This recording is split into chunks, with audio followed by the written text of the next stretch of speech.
Our community had an absolute blast last time we played Halo the Master Chief Collection on the Xbox One, so we're going to do it again. Now that Halo Reach has been added to the collection, let's fire it up one more time and have a great night of hilarity and awesomeness. On Sunday, January 5th, 2020, let's ring in the new year with some Halo the Master Chief Collection for the Xbox One. Join me and other community members as we play through some great game types such as Capture the Flag, Rockets, Slayer, Team Slayer, and maybe even some plasma grenades just flying around. Hell, last time we even jumped in a bunch of warthogs and ran at each other aimlessly, and it was great. So stop on by and join us. All the details are on our website at www.WDGRPodcast.com, or swing on by our Discord room, link up with other players before we even begin, and just jump right in. I'll see you there.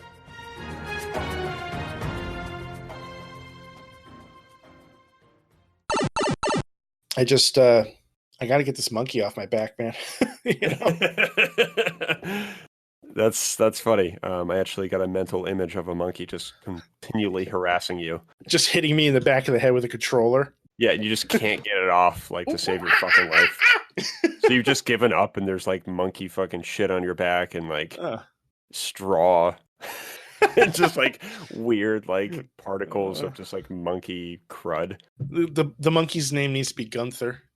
I know.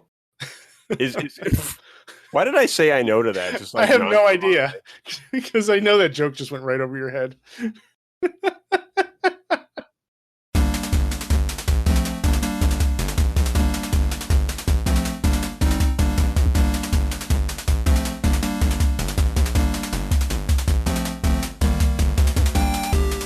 Hey everybody, welcome to Will and Drew's Gaming Retrospective. You're listening to episode 57 for the week of December 29th, 2019.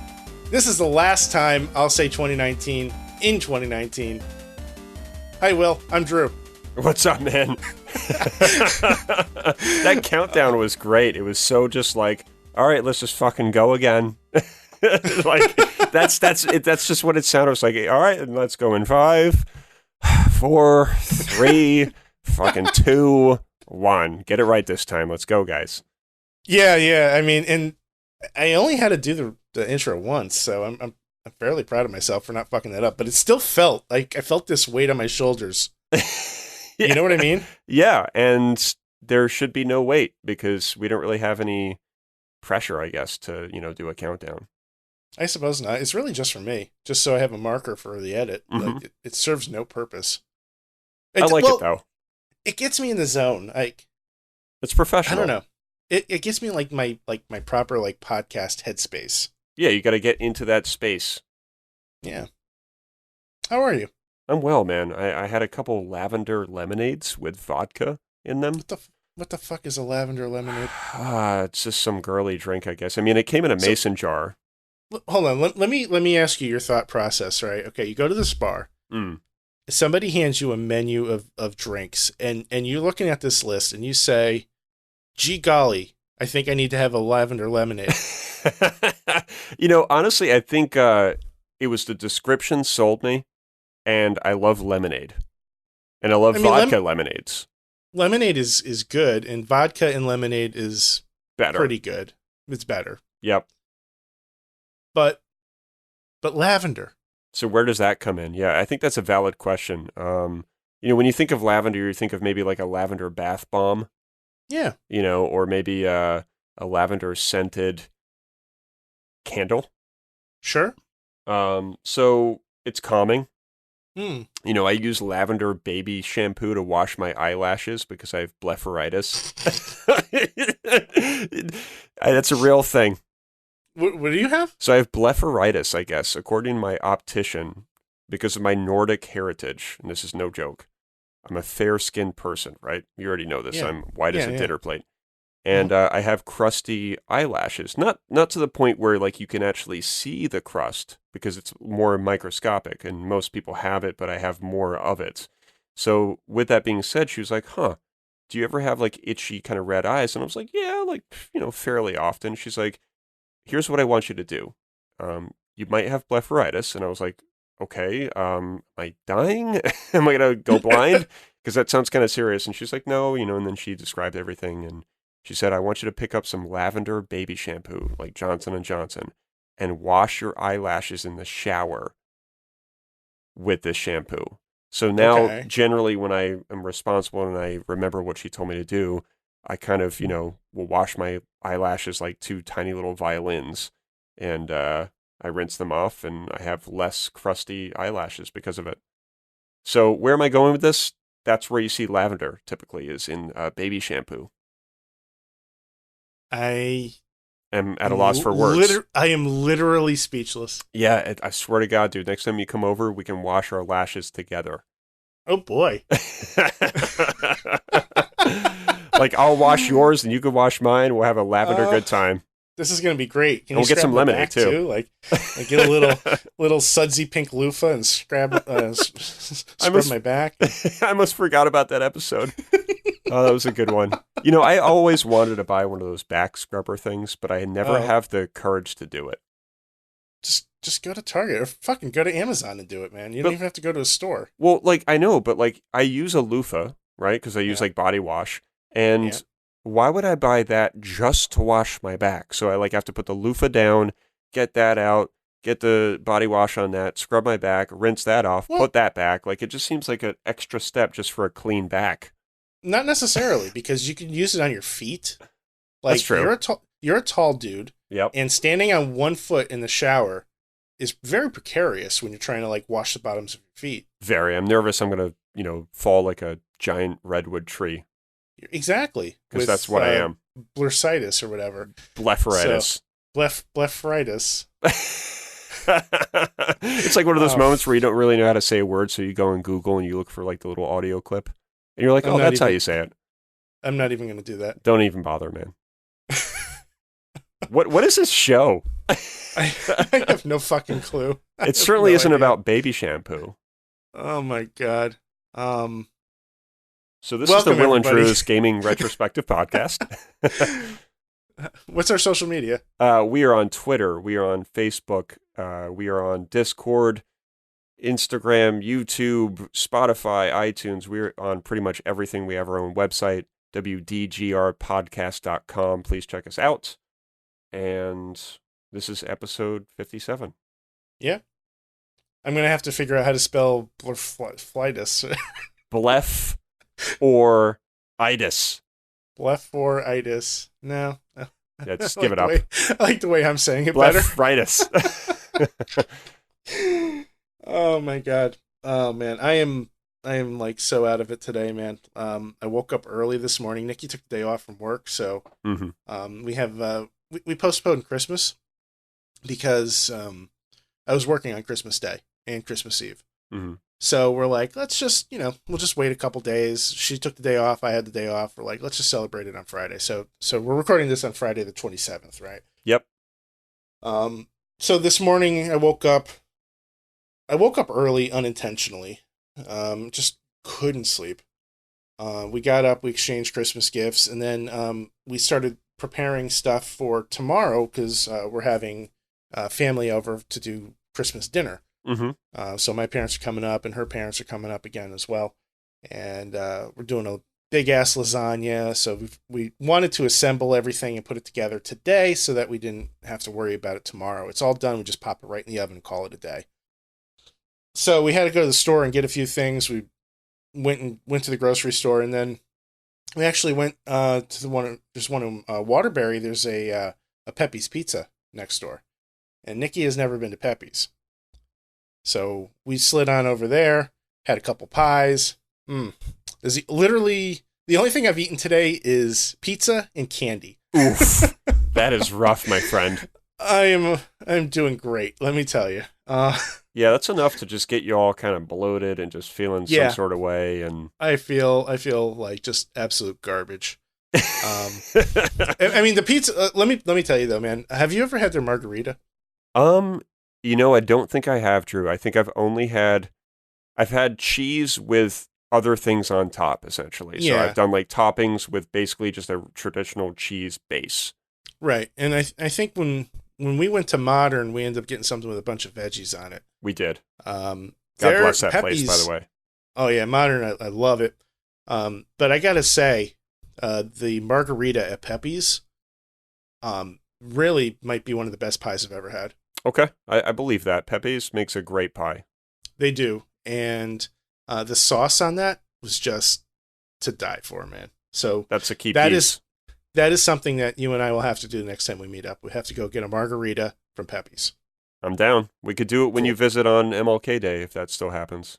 Perfect. You have one up there, right? Yep. It's literally like 9 minutes from the house. So I love that everything is like literally 10 minutes or less from your place. Yeah, except for me, I am like an hour and 10 minutes from your place. Yeah, Lauren and I are lucky. You know, we're close to a lot of things, so it's good.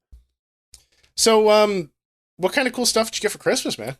You know, I got this really cool mug, and in a lot of ways, I kind of want to gift it to you, even though you've received like so many gifts from me. Yeah, stop that.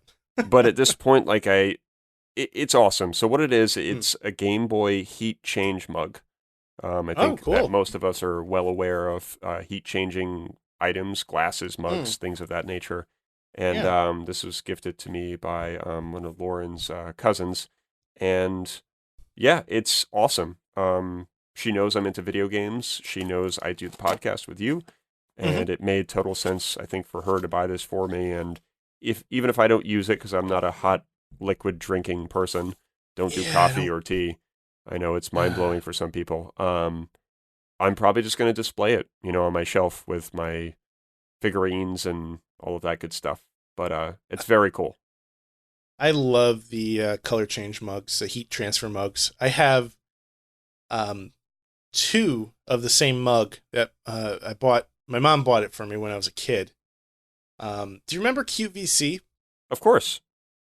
So QVC would occasionally do like a block of just Star Trek stuff for like 2 hours.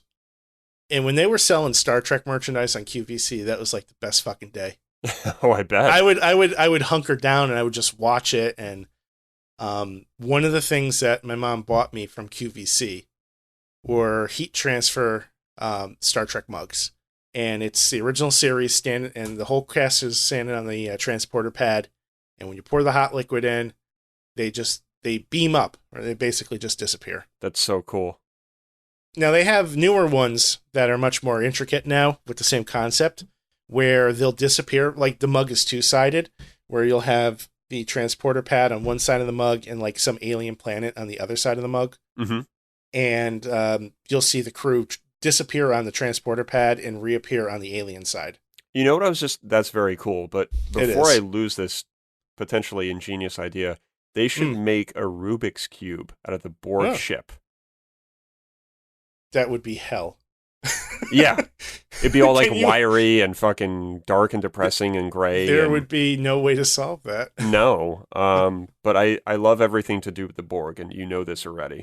I find it to be one of the most fascinating ideas in the Star Trek universe. Yeah. And I want to explore it more. Yeah. They were at one point my favorite villain of the franchise, and then Voyager kind of ruined them, but that's a whole nother podcast for another podcast. Yeah, man, that's cool. I'm looking at a photo of this thing now. So when you pour the liquid in, like what shows up on the screen? I'm assuming it would be what's on the box here, which just looks like some generic. Actually, is this generic? I can barely see because I have most of the lights off right now. Thank you, Mario. Thank you, Mario something. I don't know. I think it's Mario. Okay. I'm not entirely sure. I'm going to have to test it out with some boiling hot water like you had suggested. Yeah, I think you should go upstairs and make it, just a kettle right now. Yeah. I'll wait. The listeners will wait too. I can edit all that out. They probably would. So yeah, I got that. I got some cash, which is pretty cool. Cash is always fun because that's just more games and more gaming things. So haven't spent that yet. What else did I get? Some socks, a bracelet, really cool bracelet, and a few other things. I would say like not really worth mentioning, and that's not a bad thing. It's just nothing really super gaming related. Sure. But yeah, there wasn't really a whole lot that I wanted this year, and it doesn't really work like that in our family anymore. We don't really like say like, hey, like I really want Call of Duty. Like, I'm not 16 anymore, so right. Those days are gone. So what we did this year is we did less presents. In fact, we did pretty much no presents on my side of the family, and then Lauren's side of the family does do presents still. So all of the gifts I received, were from her side of the family, and they're very generous people. So received some very nice gifts. What about you, man? Well, so I'm going to rewind a little bit because I almost forgot to mention this, but we did a Secret Santa at work, and I have no idea who my Secret Santa was, but they gifted me a beard trimmer. Ooh. And it's pretty nice. So would this make 2 now? Well, this one, I haven't actually tried it out yet because my beard is pretty short at the moment. It was getting like all kinds of long and fuzzy, and the one that I bought that I bitched about on the podcast, I was trying to use it, and it just wasn't working. So, like, I had, like, a pair of those, like, industrial, like, clippers that you would find in, like, a salon. Mm-hmm. And I just used those on my face, and I got everything the same length, but it's a little bit on the shorter side. So I've just been kind of letting it grow back in. But, it wasn't, like, so short that I looked silly. It was just, like, more of, like, a summer beard rather than a winter beard, Okay. So I haven't had a chance to try this thing out yet, but it did come with about 20 attachments. Mm-hmm. It came with a nose trimmer, and it does come with an adjustable blade guide, I guess you call it. Sure. It looks like it's going to work out great. It looks like it's exactly what I needed. So I'm actually, I can't believe this. I'm really looking forward to trimming my beard, Will. Clearly, man. See, this is why I told you have to buy that weird plexiglass shelf unit that you have to put in the bathroom for all of those fucking attachments. Seriously. Because now you're going to have like 80 of them. It came with like a little baggy pouch kind of thing. They always do. So I imagine that this is going to work out great for about a week and a half until the zipper breaks. But it's not really about that. It's about the beard trimmer itself, and I think that's going to pay off really well. I don't know if my Secret Santa happens to listen to the show, and they're like, oh yeah, I saw that he put that on his list, and I was listening to him bitch about his beard about 10 and 15 episodes ago. Jesus. But whoever you are, if you're listening, thank you. I appreciate it. It is a very thoughtful and useful gift. Hey. In the world of gaming, I was able to get my hands on a copy of Octopath Traveler. I'm so excited for you, man. Breath of the Wild. Nikki gifted me both of those. And then our buddy Vency gave me a copy of the Oregon Trail, which I wasn't expecting anything from him. So that was very nice of him.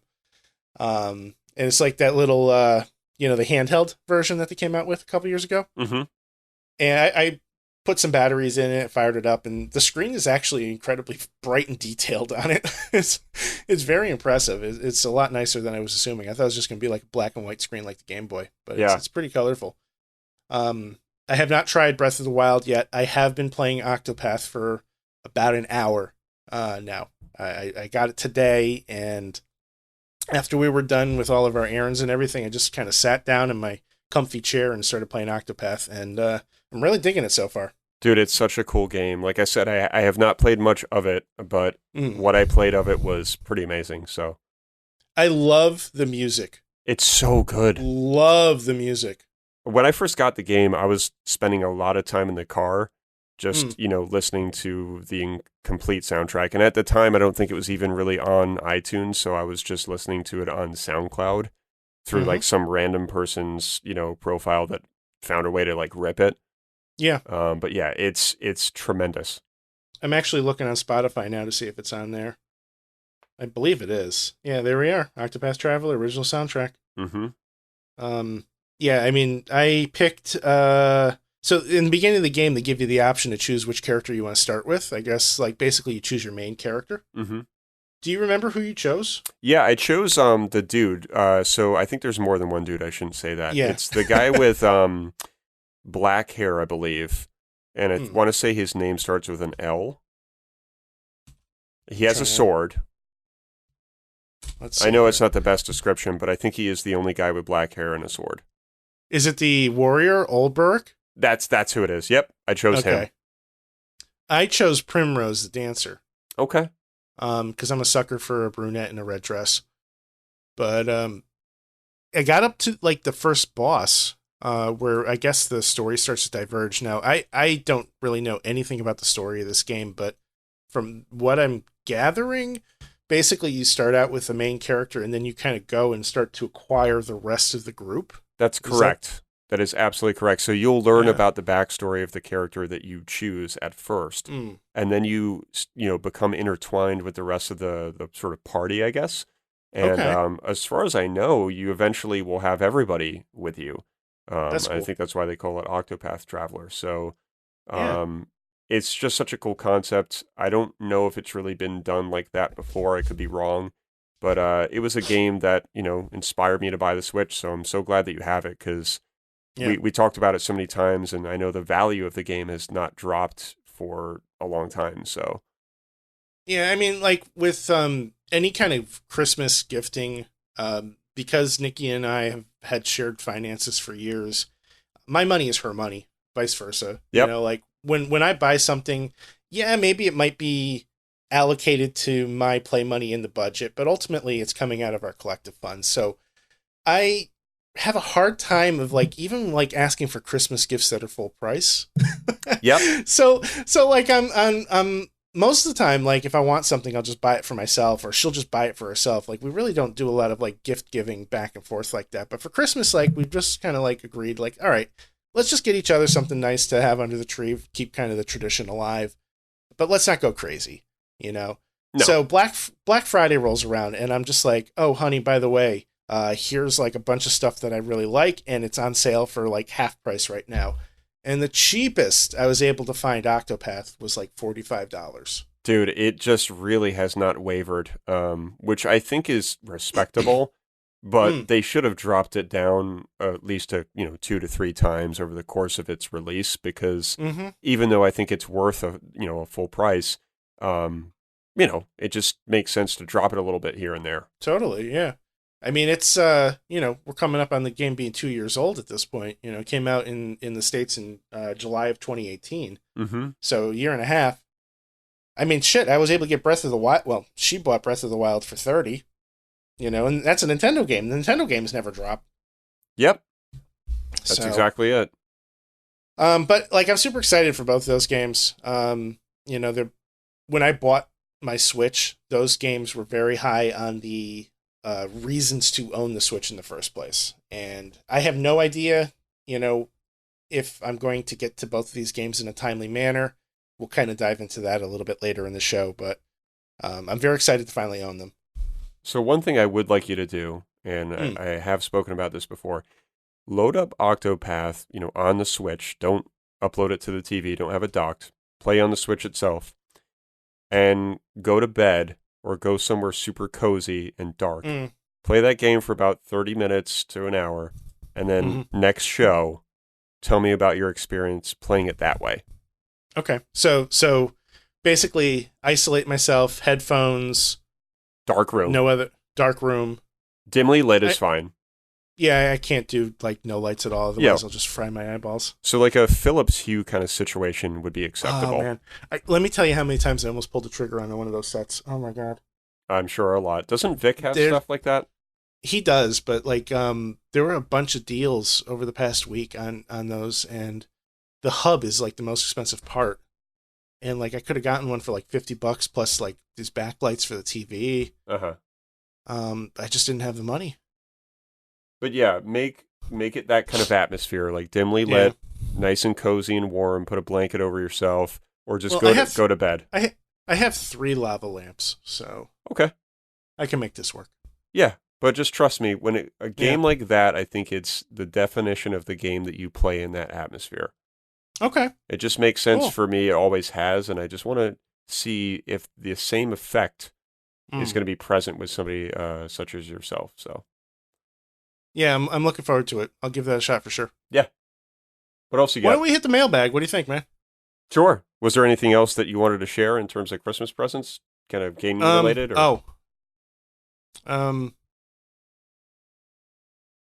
trying to think. No. Okay. I don't think so. All right, cool. Yeah. So let's open up the mailbag. We kind of threw out a question to everybody. I didn't really have anything in mind for this week's mailbag, so I'm just talk at us. Yep, same. And basically, we got a lot of people talking about their favorite Christmas memories, what they got for Christmas, that sort of thing. So Vortex says he bought a few games. Christmas sales are the best, and Nintendo Store sales are amazing. Damn right they are. Mm-hmm. He says, bought Jackbox 2 on Switch and 6 on Xbox One. Bought Samurai Showdown on Xbox One. Haven't had a chance to play it yet. Been busy with fam. Bought Taiko no Tatsujin on Switch. It was on sale, and I was a huge fan of the DS version. Fun rhythm game. What was your Xmas haul, if any? I just bought myself stuff, LOL. Yeah, I mean, basically, aside from, like, you know, what we both just talked about, like, the sales have been ridiculous. So it has been really difficult to not spend money I don't have.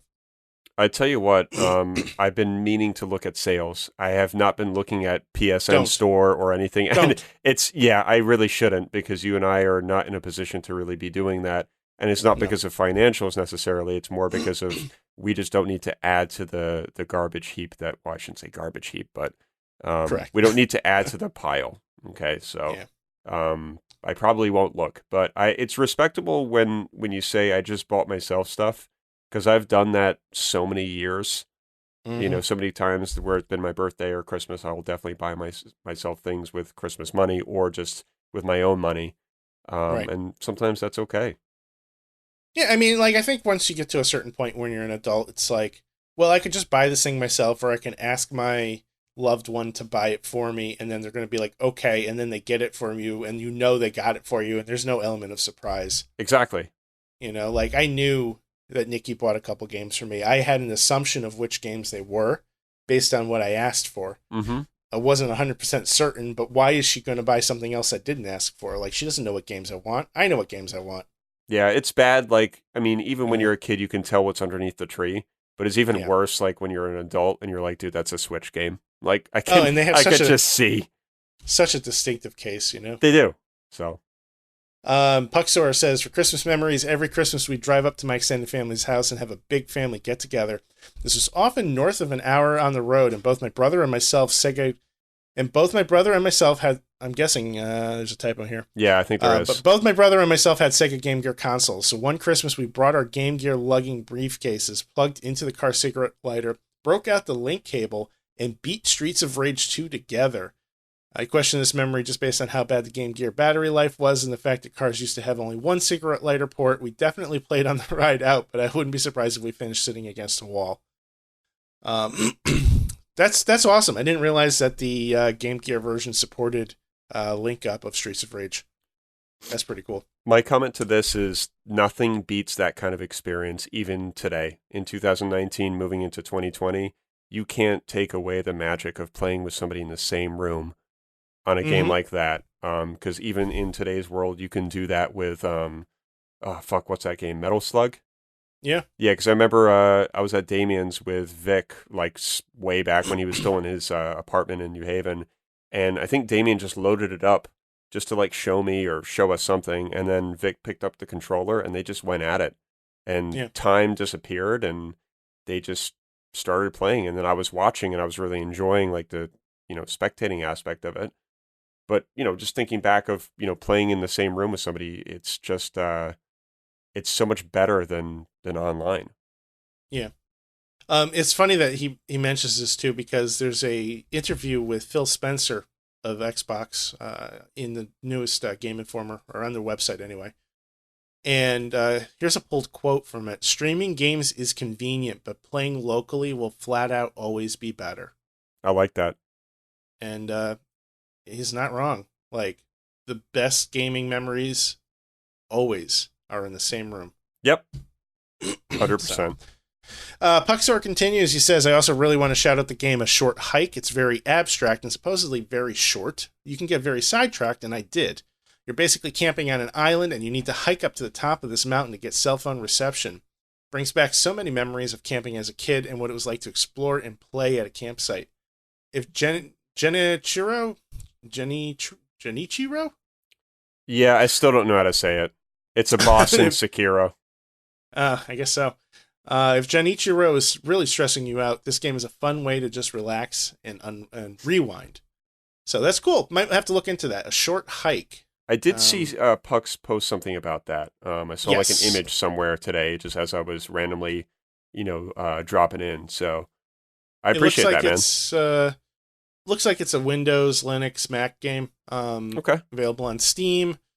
Very inexpensive. You're looking at $7 or less. I like the name. It seems like a game that I would play. Like I can. It's kind of like when I buy wine, I buy off of label. A short hike sounds like a cool little indie game. So yeah, I mean, just looking at some of the screenshots, this looks like it could be up your alley. Cool. Regula says, for Christmas, I bought myself a Switch Lite, and I love it. The weight and feel is perfect, in my opinion, for a handheld. First game I am playing is Octopath. Yes. And it has a great musical score, and I really like the hand-drawn feel of the graphics. The gameplay is old school JRPG and really brings me back to the Christmas 30 years ago when I got the original Final Fantasy. Both my kids have Switches, so we got the family sharing Nintendo Online, which is a good value IMO. They put Breath of the Fire 2 for the SNES and Crystalis for the NES on this month, so I've been playing those as well as Tecmo Bowl and the original Super Mario Kart. All in all, I think it is a great replacement for the 3DS. My only complaint, and it's a small one, is that with Octopath, the battery life is a little short, 4 to 5 hours. Battery life is a little longer with other games, though. I've heard other people say battery life on Octopath is not great, and I can understand why. Visually, that game is stunning. There's a lot going on. It doesn't surprise me that it's not exactly optimized. That's interesting. I was not aware of that. I mean, I'll be honest, I've not played the Switch in quite some time, so I'm not familiar with the battery life issue there. I definitely played most of Octopath also docked, so that's probably why I'm not noticing things like that. But y'all are playing some fun games. As I'm reading through this stuff, I'm like, man, like everybody's playing some fun stuff, and here I am, like, whimpering my way into trying to play Sekiro again, which is certainly not fun. I mean, it's fun, but not in that aspect. Maybe it's time to just step away from it, man. Fuck that, dude. That game is getting beat, guy. I hear a lot of talk, but I don't hear a lot of effort. Hey, I'm confessing, right? Why? God damn it! Just tell me how to say your name, dude. I know. It's driving us nuts. YMMOC Kami says, "I'm stealing this question from my Discord because I love baddies." By the way, shout out to the Retrospectives podcast. Go check them out. rspodcast.net, I believe it is. Word. They do deep dives on older games with a modern lens, and it's great. If you're into like really just deep looks, like the last game they did was Armored Core. Definitely recommend checking them out. Anyway, he says, I'm stealing this question from my Discord because I love baddies. What is your favorite villain? Doesn't need to be the big bad. Any villain will do.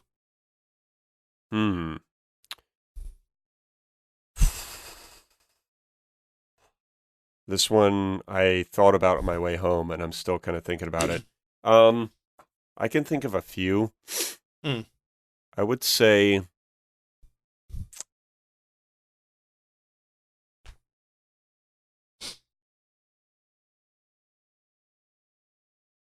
give me a sec. If you think of something, feel free to chime in. Yeah, I mean, for me, it was took a few minutes to kind of come up with it, but in retrospect, it really should have been an easy one. Kane from the Command & Conquer series. Okay.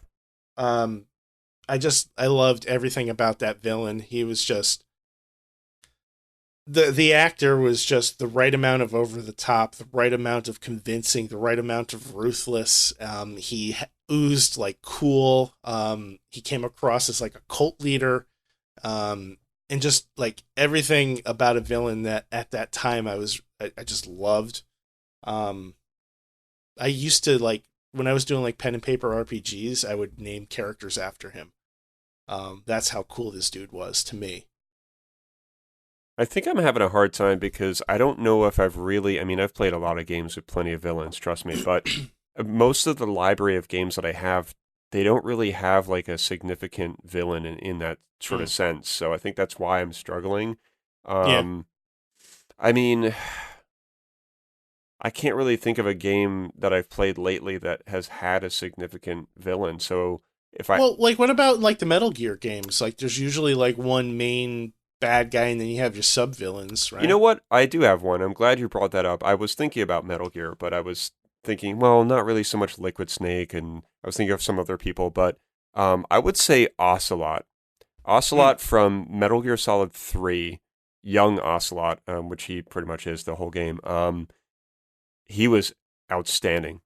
He's a really, really in-depth, complex, very likable villain. So yeah, I'm going to stick with that, man. That's going to be like a solid answer for me. And that's not just like I'm going to choose it because Drew mentioned it. I'm glad that you brought it up because he is one that I have like sort of, I overlooked. So yeah, I mean, you have such a passion for that game. It seems to me like it would just be natural. Yeah, he's an outstanding villain.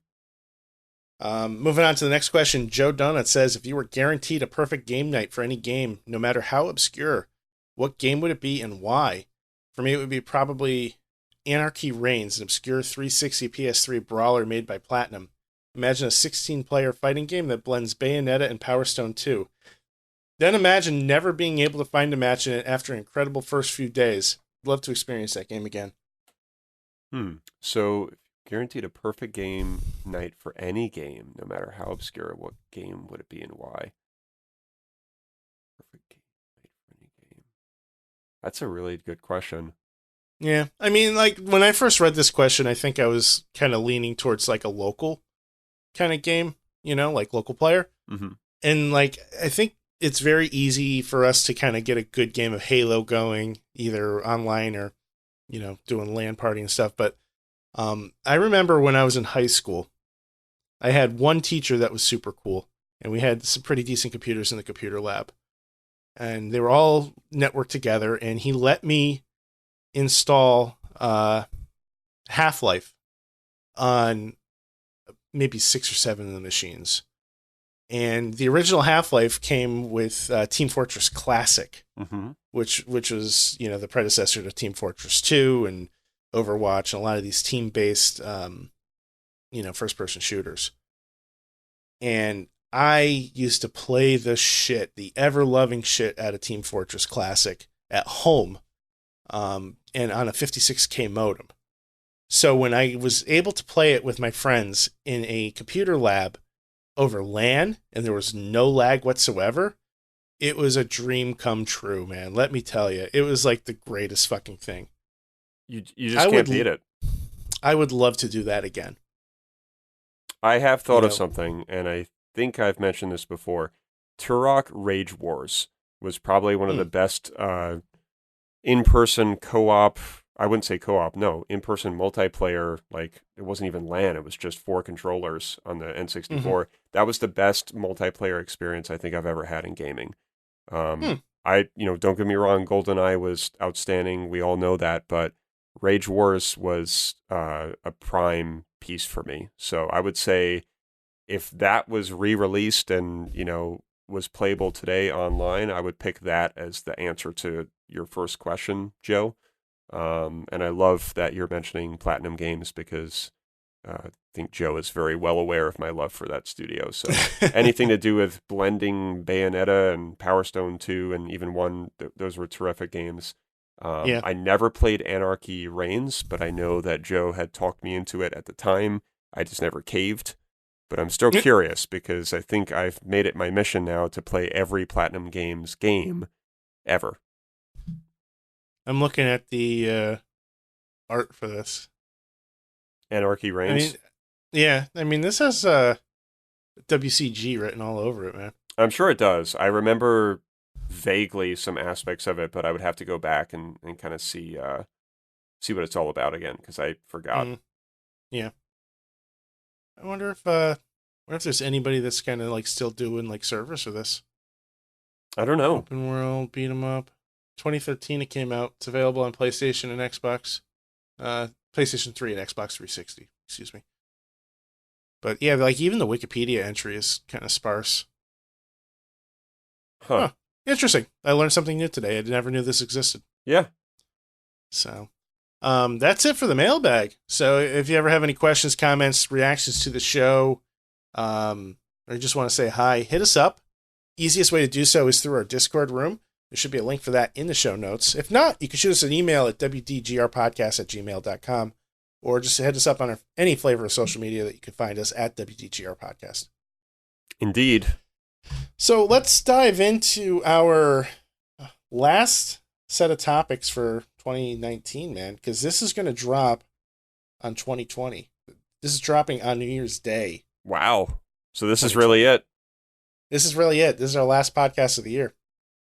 Huh. I'm surprised we didn't talk about that more. Like we're pretty much failures when it comes to this shit, man. Like, think about it. Christmas, we totally blew it on a Christmas episode. We blew it on a Thanksgiving episode. We blew it for Halloween. I think we're just having that much fun, man. Yeah, like, who needs a holiday, right? Right. Or an announcement for it. Or an announcement. Yeah, this is only our last show of 2019. No big deal. But NBD. Yeah. Jesus Christ, that train's never late. Honestly, I think it's cool, man. I don't know if I feel a certain way at the moment. I think that it's been an absolute blast. We're not stopping anytime soon. And it's kind of what we said before. We're just really happy to do this, and I'm pumped for next year. I think you and I are both on the same page when it comes to gaming in 2020, because we're both very, very focused on getting through like our backlog. Intensely, dude. I am so sick and tired. Like, I've really had quite a few visceral moments in the mirror where I'm like, listen, you stupid fuck. All right? I've had it. Okay? You have to have that moment in the mirror where you said you've had it. And until that happens, you're probably not going to move. That is correct. So, we have a couple topics jotted down here on our planning sheet, and they all are related to backlogs. So, I mean, how do you think we should approach this? Like, what is your plan? What is your game plan for beating games in 2020? Honestly, I thought about this, and I think realistically for me, it's going to be one of two methods. It's going to be the shotgun approach, and I play whatever I want to play and just stick to it and beat it, or have it be more structured and go back to my Snowball list, which I still have in my phone, and I've listed every game that I own and the amount of hours it takes to beat, and just continue to focus on the grind of getting through the shortest game, moving on to the next shortest game, and so on. So it's a little bit more taxing doing that because you're restricted to like a format. So I think that's what makes it difficult for me is like, I don't want to be on a format, but I do. So what I need to do for next year is decide. It's like, dude, you're either going to be on a format and you stick to it, or you go off the format. But if you go off, you've got to stick to whatever it is that you are doing. So if you're going to juggle games, then you got to stay with them and just create progress. So that's kind of where I'm at. You have an idea that I know you're going to share that I may jump on board with, but the commitment side of it terrifies me. So So I mean, I've kind of talked about this a lot in our Discord room with everybody else. You and I discussed it off and on throughout the week as well. And I'm starting to kind of put the pieces together. And basically what my concept is revolving around something called a 12 and 12. If you go to Reddit and you do a search for 12 and 12, you'll find a community of people that are very like-minded. Basically, they have backlogs and they've had enough of it, and they're doing something about it. And they do it very structured, which I have a feeling this is just going to blow up in my face, honestly, but I'm going to try it. I've been wanting to try this for a very long time. This is not a new thought process that I've had. I almost did one last year. I almost did one the year before that. This is the year that I'm doing it for real. Committing, right? The idea behind this is that you plan out your year with some room for flexibility to play and beat one game per month. In games or in months where maybe that one game might just be too long or it's just not feasible, you can kind of give yourself a little bit of room on the back end to kind of create some space, or you plan it out so that maybe like a longer game that might go from 1 month into the next is followed up by a shorter game that you could beat in like a week. You try to plan it out and give it some structure so that there's some flexibility to it. Now, as you and I both know, I have a lot of games that I have not finished yet. Mm-hmm. So what I'm hoping to do is to use this as a means of also finishing up some of those games while still staying on top of doing new games too, because I don't want the old games to become an obligation, and they have. I do feel like a lot of those older games that I haven't finished, even though Horizon, like, I love the shit out of Horizon. I've had a blast playing Horizon. I feel like it's like an obligation to beat it. And it's kind of daunting, you know? And I know as soon as I put it back into the PlayStation, I'm just going to jump right back in. I'm going to have fun with it. I'm going to be talking about it on the following week about how great the game is and all that shit. But I don't know, man. Like, I just feel like I need to kind of start 2020 a little bit fresher. Okay. I respect and that. And I have games that I bought Black Friday of 2018 that I haven't even played yet. Yeah. I haven't even touched them.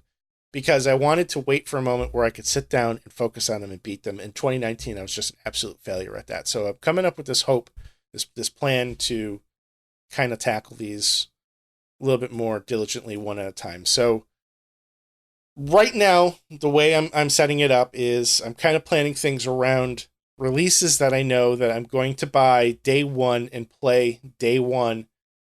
No ifs, ands, or buts about it. And the big ones are Doom Eternal and Cyberpunk 2027 or 2077. Mm-hmm. Doom Eternal comes out at the end of March. Cyberpunk comes out mid-April. Okay. So I'm kind of buffering a lot of stuff around that. Doom, I know, is not going to be a long game. Realistically, if I had to guess, I'll probably get like 16 hours out of it. Yep. Before I beat it. That's an estimate. But I don't expect that to be a long game. And I don't expect it to be the type of game that I throw in and play on a regular basis after I've beaten it. I think I'm going to beat it. I'm going to move on. Mm-hmm. Cyberpunk is going to be long. Yeah. So, like, that's why so the way I have this set up right now, January, I'm thinking about sticking with Octopath because I've already started it. I was too excited. I couldn't help myself. I popped in and I started playing. Technically, we're still in December. So I get a few extra days on it, but Octopath is a long game. You know, that's like a 40 to 80 hour game. Yeah, it's a big commitment. I did the math, and in order for me to beat this game, if it is indeed 80 hours worth of content, I have to play like a minimum of 2.5 hours every single day. Dude, I love my mind sometimes. I just had this image of you and I, like when we start a game like this, which is a foolish idea. It's like us being thrown at the bottom of Mount Everest, just freezing to death. And Joe's at the top, dude. Joe's sitting at the top, just playing like another new game. Even though he has a backlog, he still manages to play new games and beat them. And that's just what came to my mind. And I was just imagining us just like, oh, fuck, dude. Like, why did we do this, dude? Like, that's what it's like. Like, when Drew and I, folks, when we play a game like this, it's a big problem because there's a commitment that's involved that we're not quite there yet, and it's a long game, and we have other games that have been played and put back several times, so it's a sickness, but you know, we try. I hope you stay with it, man. That's all I can say. I hope so too, and like I've been really itching to play an RPG for a very long time. And there's a number of RPGs that I've had on this list that I've been wanting to play. Mm-hmm. I've never played to completion Final Fantasy VIII. I've never touched Alundra. I've never touched Wild Arms. Mm-hmm. I've started Chrono Trigger 40 times, never beaten it. But I feel like with Octopath being on the Switch, I have a better shot, especially if, especially if I have time like before and after work, you know, like, I don't know. I think there's a chance that I can do it. Now, whether or not I do it during the month of January alone, well, that's another story. Probably not.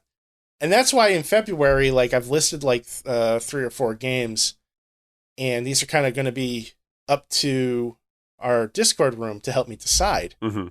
When I beat Octopath Traveler, when I beat it, Will, not if. That's right. When I beat Octopath Traveler, what's next in February? And I have like right now, I'm still making this list out. I'm still organizing it. But as of right now, Super Metroid is on there. Legend of Zelda: Link to the Past. Star Fox 2. And I don't know why I put Final Fantasy 8 there. That's probably going to get moved to another month. But it is there. Hey. Yeah, go ahead. I just think that, it's a good idea. I think that the both of us need clearly some form of structure. And the 12 and 12, I think, is a great idea. I hope you stick with it. Like I said, I may jump on board, but I think it's ultimately the commitment, because I am very all over the place with games sometimes. And sometimes I'll just be sitting in my car thinking, man, I really want to play, Dust and Elysian Tale, like out of nowhere. And I'm like, fuck, all right, well, I have the game. I played it before. I never beat it. Like, let me see if I can, get it going. And then, I fall in love with it for maybe a week or so, and then something else happens. So that's what I need to get away from. And clearly, I think that's just an issue with me. And I think that's something that I'm having to sort of study and examine, is like, is this an issue with me? Like, am I doing this elsewhere in my life, which I probably am, and just not having that focus? And we've spoken before that a lot of it, I think, is created from the world that we live in, and the phones being like notifications, and the way that phones orchestrate our lives does not help this situation. Well, like, not to throw you under the bus here, but for example, like, I was playing Octopath while you and I were communicating about our recording schedule for this evening. Mm-hmm. And like, that was important. Like, I needed to have my phone nearby so that you could give me an update on what time you're going to be home. Of course. If you were running late. But that, by having my phone next to me waiting for that message, even just occasionally looking over to see if the light's blinking, that's a distraction. 100%. And of course, as soon as I pick it up and respond to you, I'm going to go check, did I get any new emails? Oh, there's a notification from Instagram. What's that? Oh, somebody in the Discord said something. What's that? And I think that's what's really, I almost said remarkable. That's what's really cool about the Remarkable device is, I don't know if you watched that video when we spoke about the tablet. I haven't, but I'm still getting fucking ads for it on my Facebook feed. And you definitely will. But if you watch that video, which is, by the way, one of the best videos I think I've ever seen for a product. Link it to me. I will. They said in the video, what's really cool, they said something along the lines of, what's really cool about this tablet is there's no other apps. There's no social media distractions. There's no notifications. There's nothing. It's just you and the fucking canvas paper tablet, and that's it.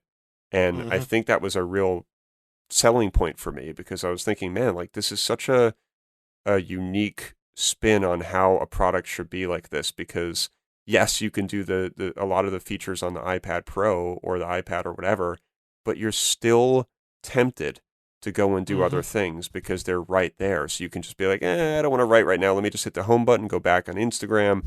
And with the Remarkable tablet, it kind of forces you to just spend some time writing and spend some time doodling or whatever it is that you want to do. And hopefully you can keep your phone either nearby or just throw it on the bed and just get it the fuck away from you.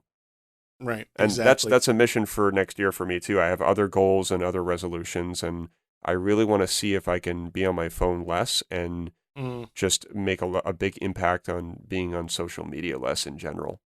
Except for the podcast. We're still going to be very active on there, but for personal stuff, I'm not really sure what I'm doing yet, but I'm going to be making some changes there. I'm relatively certain I'm going to uninstall Facebook from my phone for 2020. Well, see, that's just it. It's like, you can still have these things, but just have them on your computers. Don't get them off your phone. So your phone is more for whatever you want it to be. And then Twitter and everything else you can check on your computer when you're home. Exactly. So yeah, I mean, as far as like to get back to the 12 and 12, like what I'm in the process of doing now is basically just kind of dropping in games in the months that I think that I might want to play them. And if you look at, like, for May, I have like 8 games there. There's no possible way I'm going to play 8 games in May. Like, it's just not going to happen. No. But this is kind of where I'm placing them so that I can whittle them down and trickle them down into other months, or I can get people to vote on them for me and kind of help me make a decision. So, if you're listening to the show and this is something that you'd like to be a part of, I think it would be a great journey for us to take together, both not only just you and I will, but also the listeners. I would like to get to a point where if we're playing a game simultaneously, like maybe my interest in playing Super Metroid sparks you. I know you have a Super NES Mini. Yes, I do. So do I. And that game is on there, and I put it there for a reason. Actually, all three of those games in February, Metroid, Legend of Zelda, and Star Fox 2, those are all on the SNES Mini. Mm-hmm. Just saying. I know. So I tried to pick game, like this is a very selfish list. These are games that I want to play. Honestly, even if we didn't have the podcast, I might still do this. But because we have the podcast, I figured I might as well share the experience with everybody. And if we end up with a game that other people want to play, I think it'd be great to have like a game of the month club and start discussing that shit, and maybe even do a podcast about that. Do like one episode about that game. I think anything that helps us play games more consistently will be a magical thing. Sure. And if I have like some sort of an accountability to like our listeners, say like, hey Drew, it's April 5th and Octopath is still not beaten. You know what I mean? Yeah, hold us accountable. Right. Yeah. I mean, like I'm looking for that. I'm not looking to shy away from this. I've wanted to play Octopath Traveler since the game was released. So like I'm committed to playing that game. I want to beat it. I don't want to half-ass it. RPGs, like once you stop an RPG, you cannot go back. Yeah, and I kind of start over. And I agree. I think it's super critical. And I remember when I played that game, I really was invested in it, and I was getting to the point where I was making like a small dent in it. Like I was, I think I had 2 people following me at the time, maybe 3. And I was like, wow, like this, I'm actually like staying with this. And the moment that I started like realizing that is when I like ruined it. And I think something else must have come up at the time. And I just, switched to another game. And same with Breath of the Wild. I have that for Wii U actually.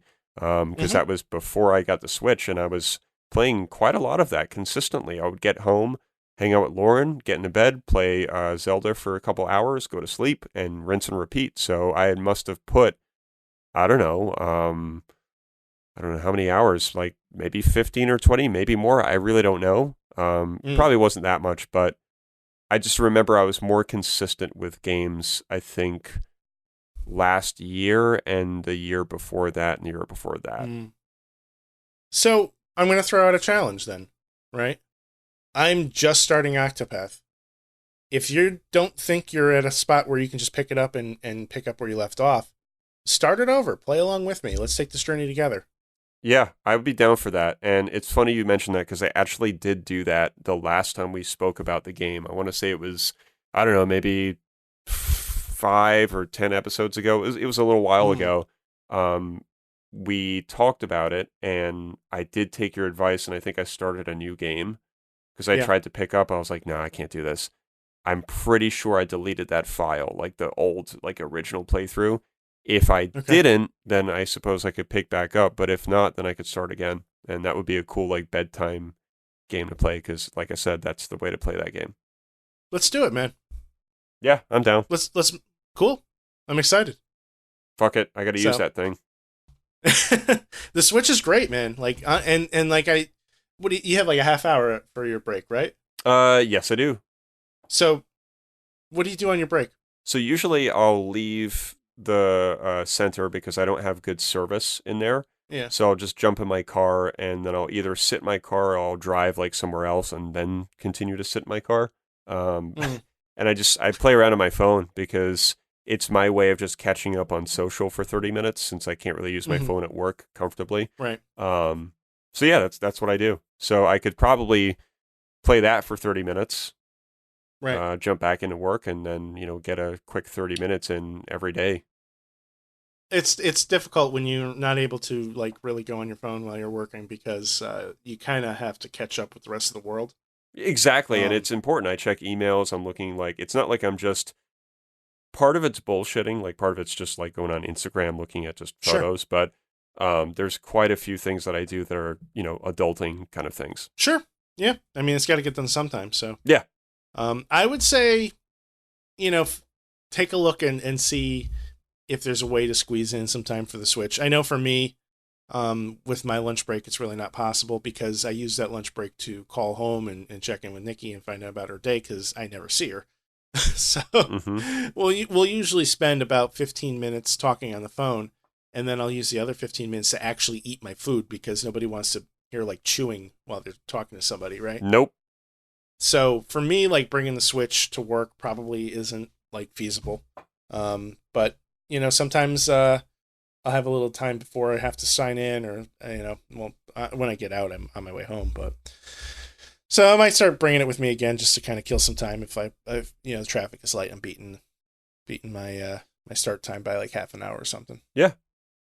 No, I'm excited, man. I want to get to a point next year where you and I, and it's going to take a while, but where we get closer to when a new game comes out, we can buy it and be like, all right, man, like I'm fucking pumped to play like a new game. If we can just get to that point and eventually get to the point where everything's done, or pretty much almost everything's done, that's like new and relative. Like I'm not talking about like N64 games here. I'm just talking about like new current gen games. If we can get past that, then that's going to be a huge step in the right direction. So that way, when a game like Cyberpunk comes out, like that kind of release, we can all be playing it at the same time with no other backlog that's weighing us down. Right. And that's part of the goal of doing this. Like I'm saying right now that April is for Cyberpunk. Okay. I don't want to be in the middle of playing anything. I want to beat it by then. And I think that's awesome. Anything else you want to add to this before we move on to our final short topic of the day? I don't think so, man. I think we had talked about before, like, spreadsheets and all these other methods, but I think that this might be the way. It's just kind of setting a very simple focus here with a tried and true, plan. And even though the 12 and 12 seems to be something a little bit newer and maybe more experimental, I still think that it makes sense. It's not complicated. And that's the way to do this. I don't think there's any math to this. There's nothing complex. You just kind of have to figure out something and stay with it. There's no other way. I agree. Finally, man, I wanted to talk about this at the top of the show, but I'm an idiot. Titanfall 2. Ah, yes. So we had a community game night on the 21st, and you were playing Titanfall 2 with the community on the PlayStation 4. I was observing drunkenly through Twitch, Scotch after scotch. Yeah, man. Oh man, that was such a good scotch. I was very happy with that. I picked up what was it, the Glenlivet 12? Okay. It was. I wouldn't know because I'm not a Scotch guy. I haven't reached that, point yet where I have the acquired taste, but I can respect it. I'm trying to become a Scotch guy. And I'm just kind of taking baby steps with it, you know what I mean? Like I've been exposed to a number of Scotches, but they've all been kind of like lower tier. And I do like them. I like the ones that I've had. I have yet to like spend like real money on real bottles. This is probably the most expensive bottle I've bought to date. Yeah. And it was like $50. I always forget what the most prestigious version of Johnny Walker is. Like, I don't know if it's black, green.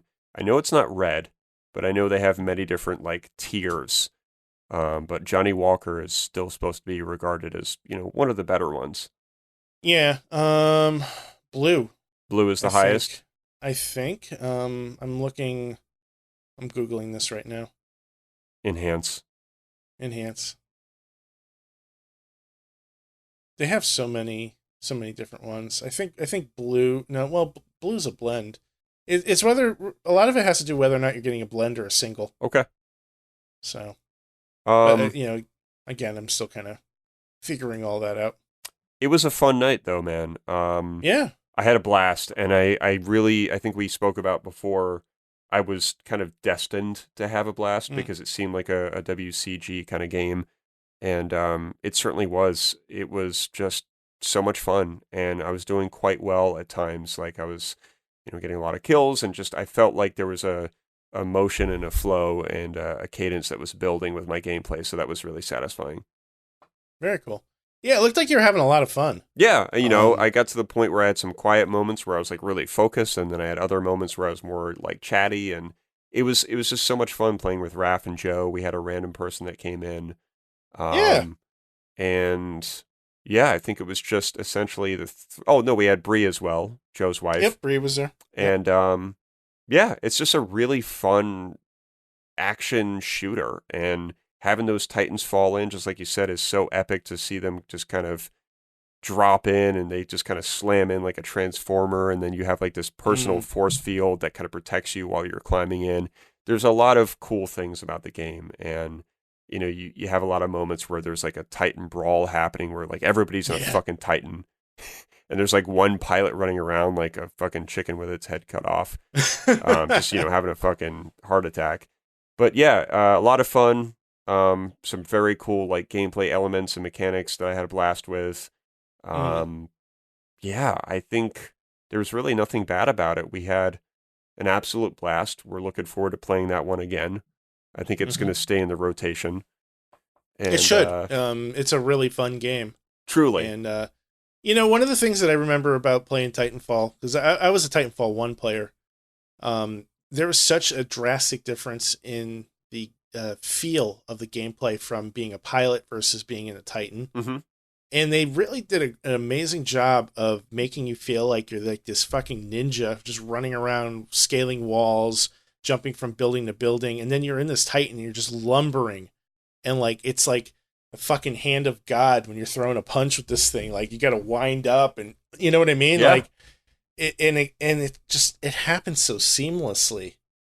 They nailed it. Like, they nailed the controls in that game. They nailed the feel of that game.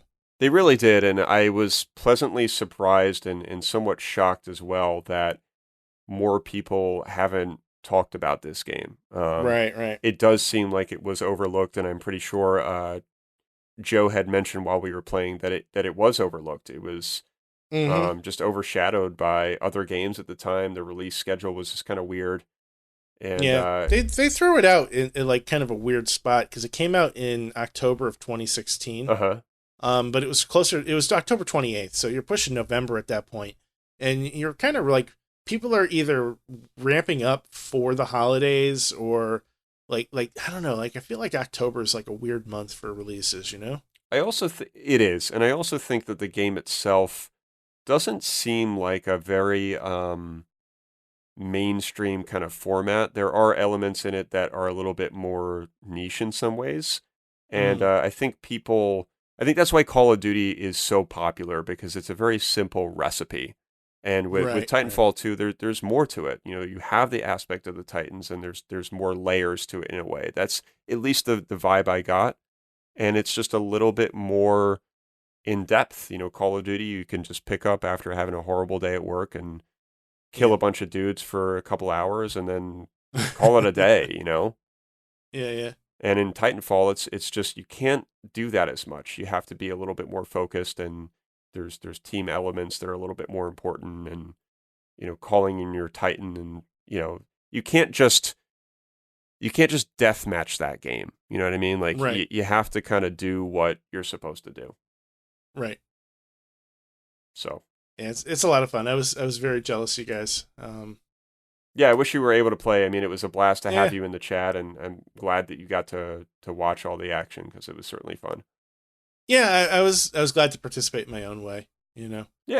It was a lot of fun being there watching and making fun of you. Yeah. So, yep, I could take it.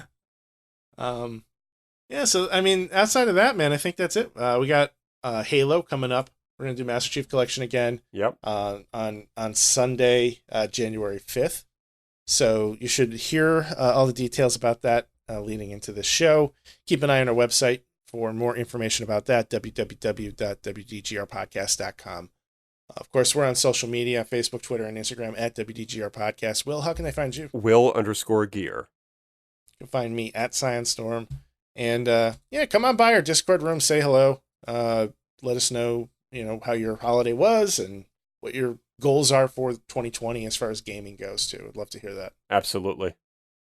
Anything else you want to add before we wrap this thing up, man? Yeah.